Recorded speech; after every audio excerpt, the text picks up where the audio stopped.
नमस्कार दोस्तों, मैं Vijay Tiwari the book society में आपका स्वागत है। जहां हम आज की इस वीडियो के माध्यम से सब्जेक्ट कोड BHIC 111 के कुछ महत्वपूर्ण प्रश्नों की चर्चा आपके साथ करेंगे।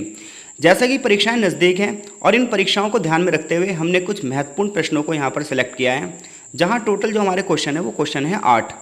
पहला क्वेश्चन हमारा ये है कि नेपोलियन बोनापार्ट द्वारा फ्रांस के प्रशासनिक पुनर्गठन का वर्णन कीजिए। तो देखो भाई, फ्रांस को मजबूत करने के लिए, यूरोप में सबसे अच्छा देश बनाने के लिए नेपोलियन बोनापार्ट ने फ्रांस में सुधार करने की कोशिश की, ताकि वो फ्रांस के शासन को मजबूत कर सके, फ्रांस के प्रशासन को मजबूत कर सके और यूरोपीय इतिहास में सबसे मजबूत देश के रूप में फ्रांस को आगे उभार सके। इसके लिए उसने कुछ कदम उठाए। सबसे पहले उसने क्या करा, एक नए संविधान की उसे ज़रूरत हुई, तो इसलिए उसने एक नए संविधान के निर्माण का प्रस्ताव रखा। तो सिंपल सी बात है, कोई भी देश जो राजा होगा, अगर वो अपने देश में सुधार करेगा तो सबसे पहले कहाँ सुधार करेगा, संविधान में, क्योंकि किसी भी देश को चलाने के लिए एक संविधान की जरूरत होती है। और नेपोलियन बोनापार्ट ने भी यही करा, क्योंकि संविधान नियमों और कानूनों का एक दस्तावेज होता है जिससे किसी देश का शासन चलाया जाता है। तो नेपोलियन भी जब खुद राजा बना 1804 में, तो उसने क्या करा, सत्ता के केंद्रीकरण को बढ़ावा देने के लिए एक कंसुलेट सिस्टम की स्थापना करी, जिसमें सारे के सारे डिसीजन जो है वो नेपोलियन बोनापार्ट खुद लेगा। यानी कि डिसीजन मेकिंग पावर किसके पास होगी, नेपोलियन बोनापार्ट के पास। इसके अलावा उसने न्यायपालिका यानी कि जुडिशरी को, प्रशासन यानी कि एडमिनिस्ट्रेशन को और मिलिट्री यानी कि सेना को भी सेंट्रलाइज्ड कर दिया। तो सबसे पहली बात उसने क्या सुधार करे, तो फ्रांस को मजबूत बनाने के लिए, एक समृद्ध देश बनाने के लिए, यूरोप में सबसे मजबूत देश बनाने के लिए उसने क्या करा, सबसे पहले संविधान में परिवर्तन किया, कंसुलेट सिस्टम की स्थापना करी और न्यायपालिका, प्रशासन और सेना को जो है वो सेंट्रलाइज्ड कर दिया। इसके बाद उसने एक कोड बनाया जिसे नेपोलियन कोड या नेपोलियन संहिता के नाम से जानते हैं। यह कोड भी 1804 में लागू किया गया और इसमें नागरिक कानूनों की बात थी। इसमें व्यक्ति की स्वतंत्रता, संपत्ति के अधिकार, कानून के सामने सभी लोग समान होंगे, इस प्रकार के अधिकारों की बात की गई। और जो पहले के लोगों को विशेषाधिकार मिले थे, जो पहले सामंती व्यवस्था थी। देखो सामंती व्यवस्था क्या होती है, मैं आपको बता दूं। जैसे कि पहले क्या चलता था, फ्रांस में एक सेंटर में एक राजा होता था। अब वो इन सभी क्षेत्रों को चलाने के लिए एक व्यक्ति को रखता था, और जो ये व्यक्ति होता था जो इस क्षेत्र को चलाता था, इन क्षेत्रों को चलाता था, इन क्षेत्रों को चलाता था, ये कहलाता था सामंती। तो ऐसे में सामंती के पास बहुत सारी पावर होती थी, सारे के सारे टैक्स वही वसूलता था और पूरे के पूरे एरिया को कंट्रोल करता था। तो इस जो पूरा सिस्टम है, इसे नेपोलियन ने क्या कर दिया, खत्म कर दिया। जो पुरानी परंपराएं थी उसे समाप्त कर दिया। तो नेपोलियन ने फ्रांस में सुधार के लिए सबसे पहले एक नया संविधान लेकर आया। फिर नेपोलियन कोड लागू किया, जिसमें नागरिक कानून भी थे, नागरिक अधिकार भी थे, लोगों को स्वतंत्रता दी गई, संपत्ति का अधिकार दिया गया, कानून के सामने सभी लोग समान होंगे, ये बात की गई। पहले के लोगों को जो विशेषाधिकार मिले थे, समाज में जो असमानता थी, उसने उसे खत्म कर दिया। अब उसने एडमिनिस्ट्रेशन में सुधार किया। उसने क्या करा, प्रशासन को अच्छा चलाने के लिए फ्रांस को कई कई डिपार्टमेंट्स यानी कि प्रांतों में बांट दिया। जैसे अगर हम आज की बात करें तो एक देश को चलाने के लिए सबसे पहले क्या होता है, उसे कई राज्यों में बांटा जाता है। जैसे भारत में इस समय 28 राज्य हैं, 8 केंद्र शासित प्रदेश हैं। फिर उस राज्य के अंदर बहुत सारे डिस्ट्रिक्ट होते हैं। तो ये सब क्यों किया जाता है ऐसा, ताकि प्रशासन अच्छे से चलाया जा सके। तो नेपोलियन बोनापार्ट भी यही कर रहा है। उसने एक बड़े से फ्रांस को क्या करा, छोटे छोटे प्रांतों में विभाजित किया और उन पर एक व्यक्ति को रखा जिसको प्रीफेक्ट या प्रशासक कहा जाता था। ये जो प्रीफेक्ट होता था, ये सीधे केंद्र सरकार को रिपोर्ट देता था, ताकि उन क्षेत्रों पर प्रभावी नियंत्रण स्थापित हो सके। यानी कि फ्रांस को मजबूत बनाने के लिए, प्रशासन व्यवस्था में सुधार करने के लिए, ट्रांसपेरेंसी को बनाए रखने के लिए नेपोलियन ने क्या करा, प्रांतों को, पहली बात तो फ्रांस को छोटे छोटे प्रांतों में बांट दिया, जिसे डिपार्टमेंट कहते थे। और इसके लिए एक व्यक्ति को रख दिया जिसे प्रीफेक्ट या प्रशासक कहा जाता था। इस प्रशासक का काम होता था इस पूरे क्षेत्र को कंट्रोल करना और सरकार को रिपोर्ट देना।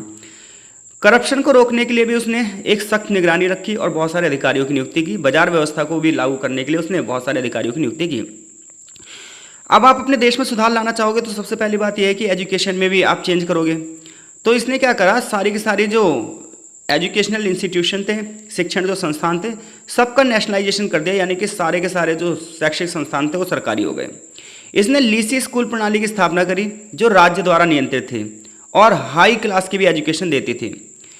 और इसने अपनी शिक्षा में ये कहा कि हम अपनी शिक्षा को कमर्शियल बनाएंगे, व्यावसायिक बनाएंगे और प्रशासनिक कौशल विकसित करेंगे, लोगों के अंदर स्किल डेवलप करेंगे। इसके साथ साथ लोगों को सेना में भी अपनी जो है भूमिका अदा करनी पड़ेगी। शिक्षा में राष्ट्रवाद के विचारों को ज़्यादा बढ़ावा दिया गया, ताकि हर एक व्यक्ति फ्रांस के लिए मरने कटने के लिए जिम्मेदार रहे।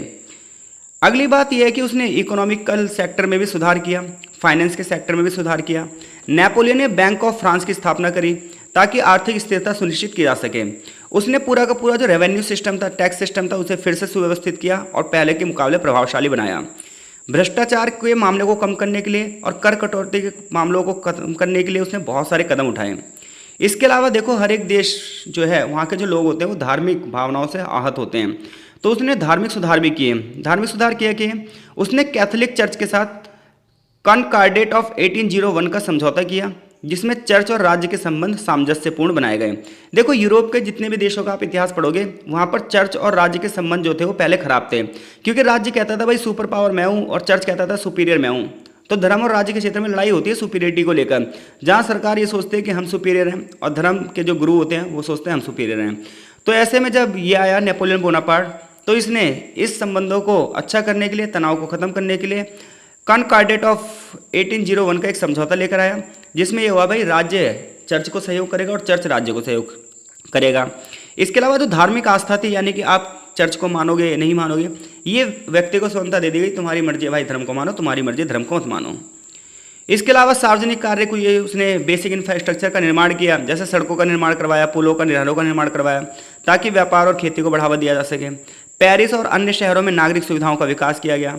सैनिक सुधार किया गया, क्योंकि एक मजबूत देश होगा तो एक मजबूत सेना भी होनी चाहिए, तो उसने क्या करा, सेना को बेहतर ट्रेनिंग दी, अच्छा उसका संरचना प्रदान की गई, भर्ती प्रक्रिया को फिर से चेंज किया गया। फ्रांस की सैन्य शक्ति जो है इन सब की वजह से एक अलग ही स्तर पर पहुंच चुकी थी। निष्कर्ष कुल मिलाकर यह है कि नेपोलियन के सुधारों ने फ्रांस में राजनीतिक क्षेत्र में, सामाजिक क्षेत्र में, आर्थिक क्षेत्र में स्थिरता प्रदान करी। हालांकि उनकी कुछ आलोचना भी हुई, उन्हें क्रिटिसाइज भी किया गया। तो ध्यान रखना, इस दुनिया में जो सबसे ज़्यादा प्रभावशाली व्यक्ति होगा उसकी भी आलोचना की जाती है। तो नेपोलियन को भी क्रिटिसाइज किया गया, तो उसने व्यक्तिगत स्वतंत्रता पर कुछ हद तक अंकुश लगा देता है, यानी कि उसे थोड़ा सा तानाशाह माना गया। और फ्रांस के इतिहास में फिर भी नेपोलियन बोनापार्ट का एक बहुत बड़ा योगदान है।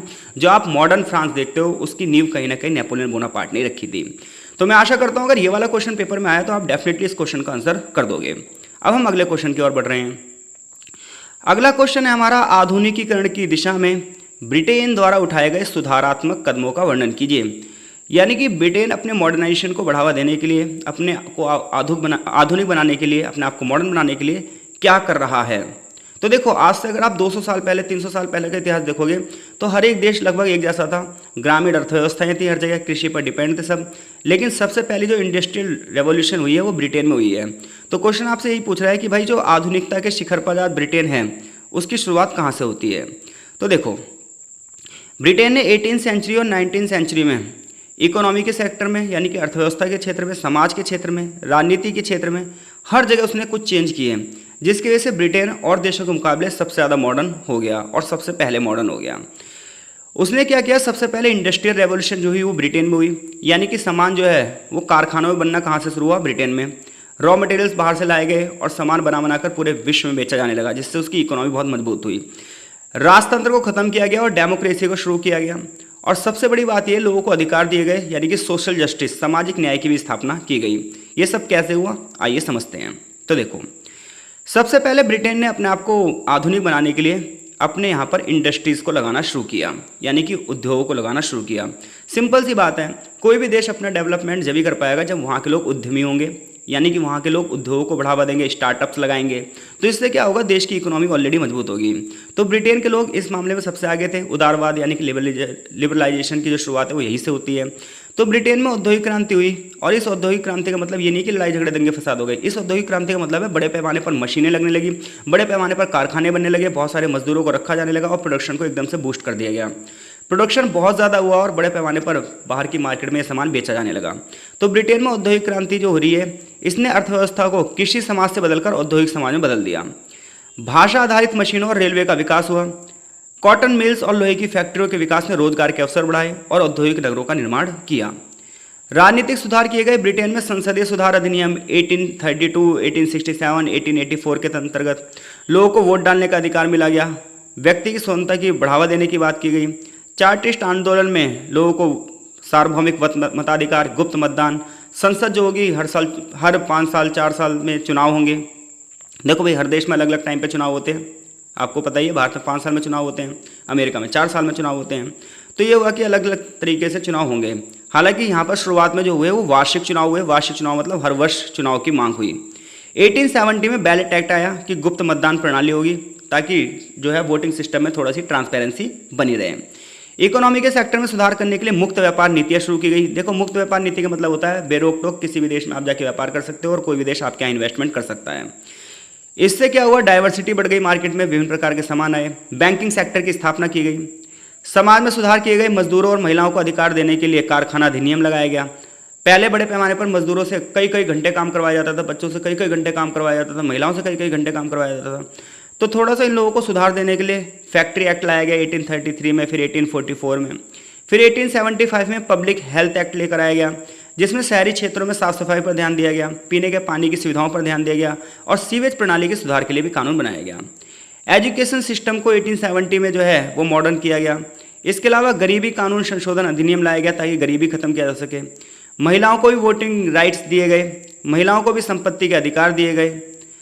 इसके अलावा ट्रेड यूनियन को मान्यता दी गई। सबसे पहले 1825 में ट्रेड यूनियन को थोड़ा सा सीमित रूप में कार्य करने की अनुमति मिली, फिर उन्हें कानूनी मान्यता मिल गई। मजदूरों के अधिकारों को और अच्छा बढ़ाने के लिए काम किया गया। तो देखो, किसी भी देश की मॉडर्निटी की जब बात करो, किसी भी देश के बारे में पूछ ले आपसे, तो आप 3-4 हेडिंग बना देना और लगभग सब में सेम होगा। बात यह है कि अगर आपको ईयर याद हो, जैसे कोई भी देश हमने आपको मॉडर्न बनाने के लिए क्या करेगा, राजनीतिक सुधार करेगा, आर्थिक सुधार करेगा, सामाजिक सुधार करेगा, इंफ्रास्ट्रक्चर में सुधार करेगा। तो ब्रिटेन भी यही कर रहा है। उसने क्या करा, ट्रांसपोर्टेशन की शुरुआत करी, कम्युनिकेशन की शुरुआत करी, टेलीग्राफ, डाक सेवाएं, रेलवे, सड़क निर्माण, इन सबको बढ़ावा मिला, जिससे जो है देश में कनेक्टिविटी मजबूत हुई। इसके अलावा जो है वैज्ञानिकों का भी योगदान रहा। चार्ल्स डार्विन के जो उत्पत्ति का सिद्धांत था, थ्योरी ऑफ एवोल्यूशन था, इसने रिसर्च को और भी ज़्यादा बढ़ावा दिया। भौतिकी, रसायन, इंजीनियरिंग में नए नए आविष्कार हुए और ब्रिटेन का जो औद्योगिक, सामाजिक और राजनीतिक सुधार है वो बहुत तेज गति से होने लगा और ब्रिटेन जो है वो विश्व में सबसे पहला साम्राज्यवादी देश भी बन गया। हालांकि स्पेन, डचेस भी थे साम्राज्यवादी, लेकिन जो सबसे बड़ा साम्राज्य बनाया वो ब्रिटेन ने ही बनाया। अगला क्वेश्चन है हमारा 3rd नंबर का कि डब्ल्यू रोस्टोव और अलेक्जेंडर गैरशन क्रॉन के विचारों का संदर्भ देते हुए औद्योगिक पूंजीवाद के विकास की चर्चा कीजिए। यानी कि औद्योगिक पूंजीवाद का विकास कैसे होता है, इसके ऊपर डब्ल्यू रोस्टोव के क्या विचार थे और अलेक्जेंडर गैरशन क्रॉन के क्या विचार थे। तो देखो, तो डब्ल्यू रोस्टोव और अलेक्जेंडर गैरशन क्रॉन की बात करोगे तो इन दोनों ने ही ये बताया है कि इंडस्ट्रियल डेवलपमेंट कैसे होता है, ठीक है, औद्योगिक पूंजीवाद का विकास कैसे होता है। लेकिन दोनों का ही सोचने का तरीका अलग था। तो चलिए दोनों के तरीकों की बात करते हैं। सबसे पहले हम बात करते हैं डब्ल्यू रोस्टोव की। तो देखो, डब्ल्यू जो रोस्टोव है ना, इन्होंने बताया कि जो इकोनॉमी डेवलप होता है ये स्टेप्स में होता है, कई स्टेप में, यानी कि स्टेप 1, स्टेप 2, स्टेप 3, स्टेप 4, यानी कि किसी भी देश का आर्थिक विकास एकदम से नहीं हो जाता। इसके कुछ चरण होते हैं और इन्होंने 5 चरण बताए हैं। तो रोस्टोव ये कह रहे हैं किसी भी देश का जो आर्थिक विकास होता है वो 5 चरणों में होता है। तो पहला चरण क्या होता है, पहले चरण में जो सारी की सारी जो सोसाइटी होती है वो ट्रेडिशनल सोसाइटी होती है, परंपरागत समाज होता है। यहाँ पर ज़्यादातर लोग शुरुआत में क्या करते हैं, कृषि करते हैं। टेक्नोलॉजी का कोई भी ज्ञान नहीं होता, विज्ञान का कोई भी ज्ञान नहीं होता। उत्पादन के साधन प्राचीन होते हैं, वही हल बैल के माध्यम से खेती की जाती है। प्रोडक्शन बहुत ही सीमित होता है, कुछ ही फसलों की खेती की जाती है। तो रोस्टोव ये कह रहा है कि किसी भी समाज के 5 चरण होते हैं। पहले चरण में इंसान क्या है, कृषि समाज होता है। पूरी की पूरी सोसाइटी आज से 400 साल पहले का इतिहास देख लो आप। तो ज़्यादातर लोग किस पर थे, एग्रीकल्चर पर डिपेंड थे, माइनिंग एक्टिविटीज़ पर डिपेंड थे, या फिर फॉरेस्ट पर, वनों पर डिपेंड थे। टेक्नोलॉजी का डेवलपमेंट इतना नहीं हुआ था, ज़्यादातर पत्थरों के औजारों का प्रयोग करते थे, लोहे के औजारों का प्रयोग भी करने लगे। उत्पादन के साधन ज़्यादा अच्छे नहीं थे तो प्रोडक्शन भी कम होता था, झूम खेती करते थे, आप सभी को पता है। फिर दूसरे चरण में क्या आएगा, परिस्थितियाँ बदलेंगी। धीरे धीरे करके लोगों को विज्ञान का ज्ञान होगा, तकनीक का ज्ञान होगा और धीरे धीरे करके ट्रांसपोर्टेशन का विकास होगा। यानी कि ट्रांसपोर्टेशन के क्षेत्र में जैसे ही डेवलप होगा, लोग एक जगह से दूसरी जगह आना जाना शुरू कर देंगे। धीरे धीरे लोग इन्वेस्टमेंट करने लग जाएंगे और समाज धीरे धीरे क्या होगा, स्पीड पकड़ना शुरू करेगा। यानी कि पहले चरण में सारे बंदे जो होंगे वो नेचर पर डिपेंड होंगे। दूसरे में धीरे धीरे करके वो प्रकृति के नियमों को समझेंगे और लॉजिकल चीज़ों को सोचना शुरू करेंगे, जिसकी वजह से बेसिक इंफ्रास्ट्रक्चर की शुरुआत हो जाएगी और ट्रांसपोर्टेशन यानी कि परिवहन की सुविधाएं शुरू हो जाएंगी। लोग इन्वेस्ट करने शुरू करेंगे और समाज गतिशील होगा। तीसरे में टेक ऑफ यानी कि उड्डयन। इसका मतलब यह है कि आर्थिक विकास यहाँ पर बहुत तेज़ी से बढ़ने लग जाएगा। यहाँ पर बड़े पैमाने पर कारखानों की स्थापना होने लग जाएगी और लोग बाग मशीनीकरण में शुरुआत हो जाएगा। औद्योगिकृत उत्पादन शुरू हो जाएगा और जब ये सब चीज़ें होंगी तो शहरीकरण को शुरुआत मिलेगी। देखो, शहरों का मतलब क्या है, शहरों का मतलब ये है कि 75 से 80% लोग खेती ना करें बल्कि और कोई एक्टिविटी करें, पॉपुलेशन ज़्यादा हो और साथ ही साथ डेंसिटी भी ज़्यादा हो। तो यहाँ तीसरे चरण में शहर बनने शुरू हो जाएंगे। चौथे चरण में मैच्योरिटी आ जाएगी। मैच्योरिटी का मतलब ये है जो इंडस्ट्रियल एरिया है वो और ज़्यादा डेवलप हो जाएगा, नए नए क्षेत्रों में इन्वेस्ट किया जाएगा, नए नए क्षेत्रों की खोज की जाएगी और टेक्नोलॉजी भी धीरे धीरे करके बढ़ जाएगी। और पांचवी जो स्टेज होगी वो होगी age of high mass consumption, यानी कि बड़े पैमाने पर जब लोगों की आमदनी बढ़ेगी तो लोग जो है खपत को भी बढ़ाएंगे, खपत बढ़ेगी तो उत्पादन भी बढ़ेगा और मार्केट का जो साइकिल है वो एकदम से चलने लग जाएगा। कुल मिलाकर जो रोस्टोव का सिद्धांत है वो वेस्टर्न कंट्रीज़ के जो इंडस्ट्रियलिस्ट का अनुभव था, एक्सपीरियंस था, उसके आधार पर उन्होंने बताया। यानी कि रोस्टोव का जो सिद्धांत है तो पश्चिमी देशों में जैसे ब्रिटेन में, फ्रांस में, स्पेन में जो औद्योगिकरण हुआ, इसका लोग क्या अनुभव रहा उसने बताया कि भाई पहले समाज में लोग कृषि पर डिपेंड थे, फिर धीरे धीरे लोगों को समाज का ज्ञान हुआ, प्रकृति का ज्ञान हुआ, लोगों ने इन्वेस्टमेंट करना शुरू करा, फिर इंडस्ट्री एकदम से लग गई और फिर धीरे धीरे करके लोगों के जीवन में पूरी तरीके से बदलाव आ गया। इस बदलाव ने पूरी पूरी सोसाइटी को बदल दिया। ऐसा कौन कह रहा है? रोस्टोव कह रहा है। अब हम बात कर रहे हैं अलेक्जेंडर गैर्शन क्रॉन क्या कह रहे हैं। तो देखो इनका जो सिद्धांत है, इस सिद्धांत को बोलते हैं ऐतिहासिक पिछड़ापन, इकोनॉमिक बैकवर्डनेस।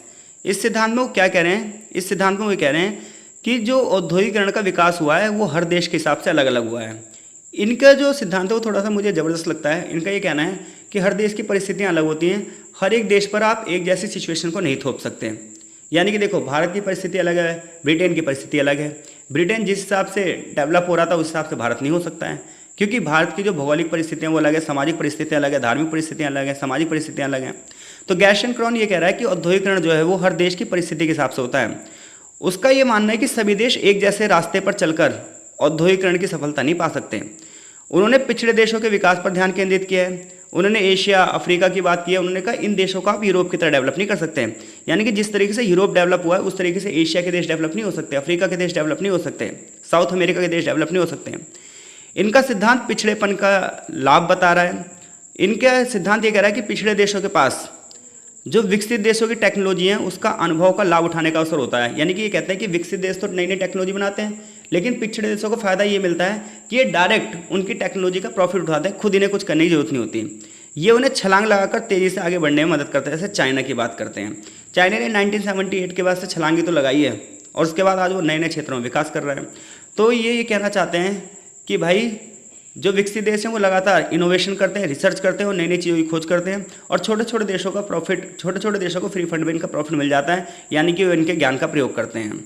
जैसे कि रूस जो तेज गति से आगे बढ़ा, जापान जो तेज गति से आगे बढ़ा, उसका कारण जो है वो पश्चिमी देशों का अनुभव है। गैर्शन क्रॉन के अनुसार पिछड़े देशों में जो औद्योगिकरण है वो सरकारों द्वारा निर्धारित होता है। यानी कि अगर आप रूस की भी बात कर लो तो गवर्नमेंट सेक्टर था। भारत में भी आज़ादी के बाद जो बड़ी बड़ी इंडस्ट्रीज है वो सरकार ने लगाई थी। तो जर्मनी की बात कर लो, रूस की बात कर लो, भारत में बात कर लो, तो बड़े बड़े जो इन्वेस्टमेंट है वो सरकार के द्वारा ही होते हैं, क्योंकि पिछड़े देशों में जनसंख्या के पास पैसा इतना नहीं होता है कि वो इतने बड़े क्षेत्र में इन्वेस्ट कर सके, और बड़े इन्वेस्ट के लिए क्या है वो गवर्नमेंट करती है। तीसरी बात यह है पिछड़े देशों में जो उद्योग का चयन है वो उन चीज़ों पर होता है जिसकी प्राइमरी नीड होती है, और साथ साथ ट्रांसपोर्टेशन पर ज़्यादा जोर दिया जाता है। आज भी आप भारत में देख लो, हम भारत को जो है आत्मनिर्भर भारत बनाना चाहते हैं तो सबसे ज़्यादा कनेक्टिविटी पर जोर दे रहे हैं। कनेक्टिविटी के बाद बेसिक इंफ्रास्ट्रक्चर की बात कर रहे हैं, बैंकिंग सेक्टर्स की बात कर रहे हैं और हर जगह जो है रिफॉर्म कर रहे हैं। फॉर एग्जांपल रूस में रेल के नेटवर्क बनाए गए ताकि कनेक्टिविटी हो सके, कोयला उद्योग की स्थापना की गई। तो इस प्रकार से अगर बात करें गैर्शन क्रॉन की, तो गैर्शन जो क्रॉन है वो गरीब देशों की अर्थव्यवस्था के विकास की बात कर रहे हैं, अल्प विकसित देशों की अर्थव्यवस्था के विकास की बात कर रहे हैं। ये कह रहे हैं जिन देशों में औद्योगिकरण तेजी से होता है वहाँ में समाज में असंतुलन भी बहुत तेजी से होता है, राजनीतिक उथल पुथल भी हो सकती है और दंगे फसाद भी हो सकते हैं, क्योंकि देखो एकदम से सारी चीज़ें चेंज हो रही हैं और लोगों को उतना प्रॉफिट नहीं मिल रहा। गरीब गरीब होता जाएगा और अमीर अमीर होता जाएगा, जिसकी वजह से क्या होगा, एक दिन शोषण हो जाएगा, महंगाई का स्तर इतना ज़्यादा हो जाएगा कि एक दिन जनता क्रांति कर देगी अपने फेवरेट राजा के खिलाफ भी। तो गैर्शन क्रॉन ने यह तर्क दिया कि औद्योगिकरण की प्रक्रिया हर देश के लिए अलग अलग होती है, आप इसे यूरोपीय आधार पर नहीं समझ सकते। तो अगर क्वेश्चन ये आता है तो गैर्शन क्रॉन को जो है आप वो अनडेवलप्ड कंट्री के हिसाब से बताओगे, ठीक है। और इसके अलावा अगर वो आपसे पूछता है जो हमारा दूसरा नाम था और वो नाम था हमारा डब्ल्यू रोस्टोव, तो डब्ल्यू रोस्टोव के हिसाब से आप 5 चरण बताएंगे।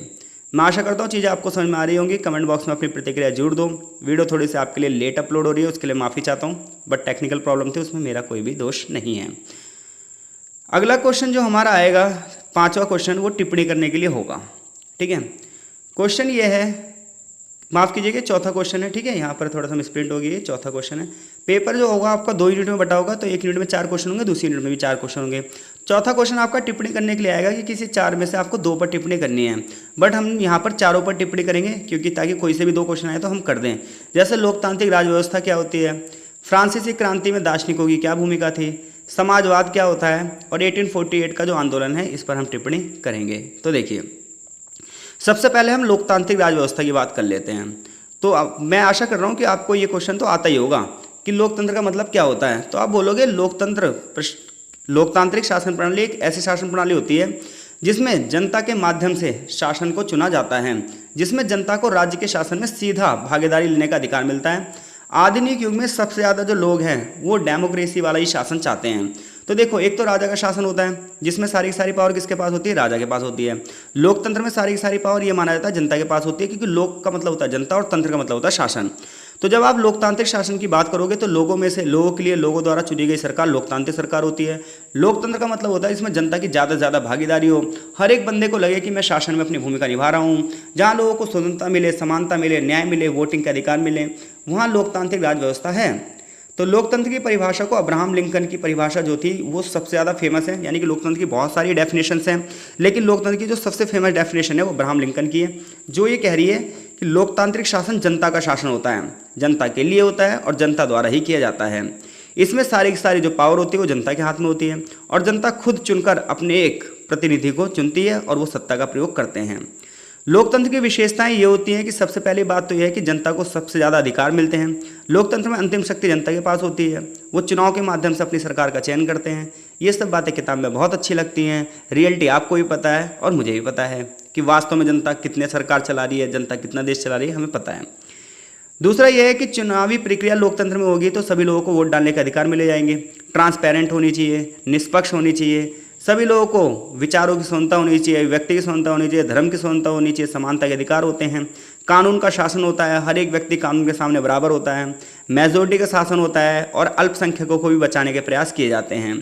शासक जनता के प्रति जिम्मेदार होते हैं और कार्यपालिका, विधायिका और न्यायपालिका में शक्तियों का बंटवारा होता है। ये सब लोकतंत्र की विशेषताएं हैं, तो ये सब तो आप कर ही दोगे। लोकतांत्रिक व्यवस्था के लाभ क्या है, व्यक्ति की स्वतंत्रता को बढ़ावा मिलता है, समानता को बढ़ावा मिलता है, समाज के विकास को बढ़ावा मिलता है, राजनीति थोड़ी सी स्थिर हो जाती है। चुनौतियाँ क्या हैं, चुनौतियाँ ये है कि मतदाता जो है वो सिर्फ वोट डालते हैं, उन्हें पता नहीं होता कि पॉलिटिक्स क्या है। तो जिसकी वजह से जो जनता जो हमारी भोली भाली है, इसका जो है हमारे जो शासक हैं, नेता हैं, वो मिसयूज़ करते हैं। यदि मतदाता जागरूक नहीं होंगे, चुनाव में दिलचस्पी नहीं लेंगे तो लोकतंत्र कमज़ोर हो जाएगा। तो लोकतंत्र तो देखा जाएगा होगा देश में, लेकिन रियल में उसका यूज़ नहीं होगा, जैसा कि हमारे देश में कई बार होता है। दूसरी समस्या लोकतंत्र की यह है कि करप्शन तो होता ही होता है और नेपोटिज्म, भाई भतीजेवाद को बढ़ावा मिलता है। साधारण जनता जो है पार्टिसिपेट कर ही नहीं पाती है, नेताओं के बच्चे ही ज़्यादातर नेता बनते रहते हैं। अल्पसंख्यकों के अधिकारों की अनदेखी होती है, भारत इसका एक्सेप्शनल है।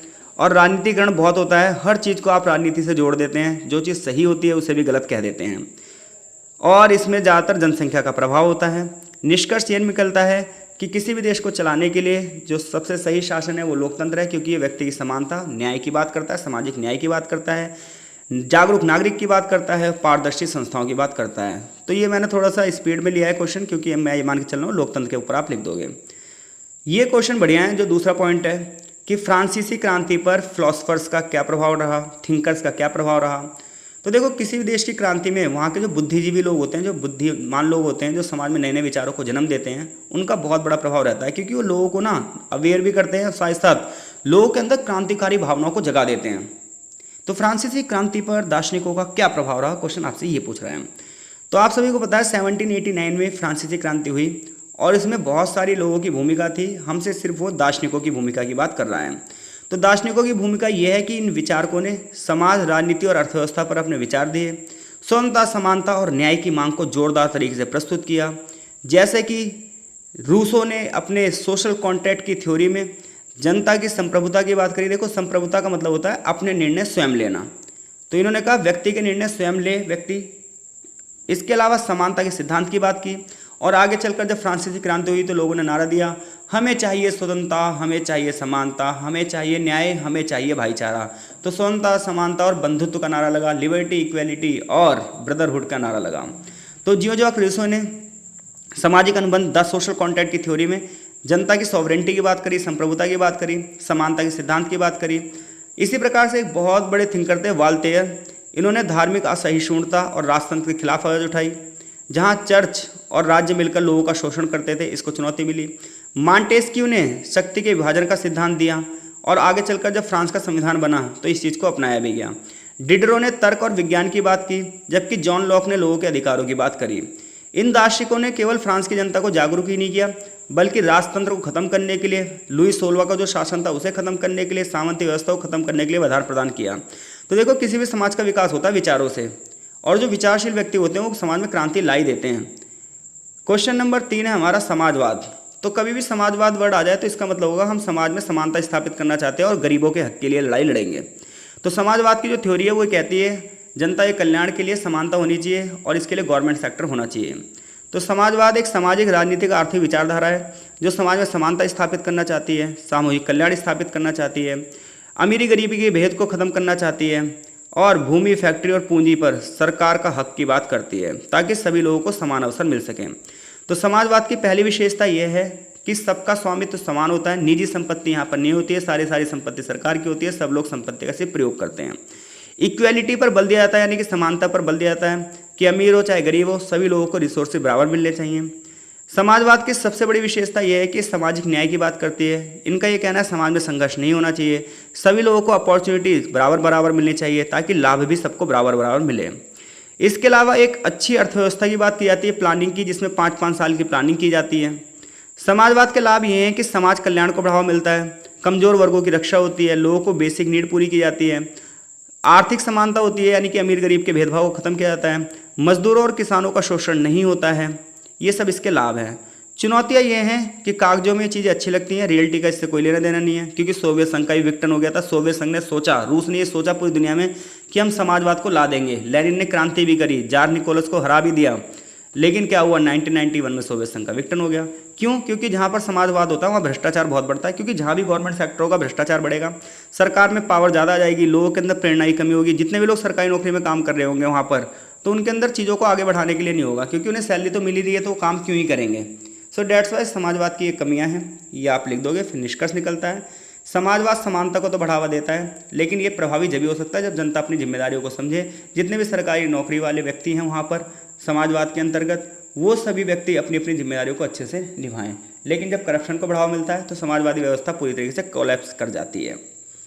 चौथा पॉइंट जो हमारा था टिप्पणी करने के लिए, वो था 1848 का आंदोलन।